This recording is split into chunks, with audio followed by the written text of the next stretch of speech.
जुना प्रभाग क्रमांक 102 यामध्ये सेक्टर 9 या विभागामध्ये पूर्वी इथून मेन नर्सरीमध्ये एंट्री केल्यापासून हा पूर्ववत जो भाग होता तो पूर्ण खडकाळ आणि अगदी डोंगराळ भाग होता आणि इथे वरती जुन्या 2 टाक्या होत्या पाण्याच्या, त्या अगदी जीर्ण झालेल्या टाक्या होत्या.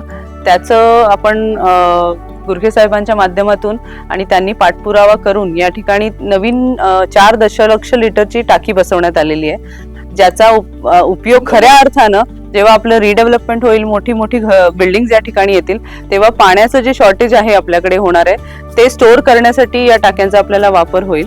आणि हे जे आहे त्या नर्सरीच्या एंट्री पासून या टाकीपर्यंतचा जो रस्ता आहे त्याचंही 1-2 कोटीचं काम या ठिकाणी काढण्यात आलेलं आहे.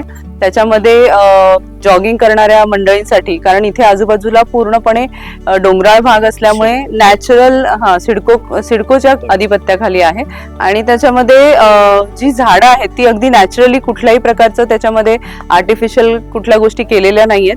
नॅचरल जो डोंगराळ भाग आहे तो तसाच ठेवलेला आहे आणि त्याच्यामध्ये आपण फुटपाथ क्रिएट केलेला आहे, जे की लोकांना जॉगिंगसाठी, वॉकिंगसाठी वापरता येईल. आणि बेसिक सुविधा ज्याच्यामध्ये लाईट्स म्हणा किंवा पाण्याचा निचरा व्यवस्थित हवा यासाठी चॅनल हवाय, ते चॅनल्स, त्याच्यानंतर पाणी जेव्हा डोंगरातनं खाली येणार आहे तर ते पास ऑन होण्यासाठी तिथे कलवट आले, या सगळ्या गोष्टींची या ठिकाणी पूर्तता केलेली आहे. आणि अशा प्रकारे एक सुंदर नर्सरीचा भाग जो अतिशय सुंदर नॅचरल होताच पहिल्यापासून, त्याला अजून थोडंसं ब्युटिफाय करून लोकांना कशा प्रकारे सुविधा देता येईल याचा प्रयत्न केला.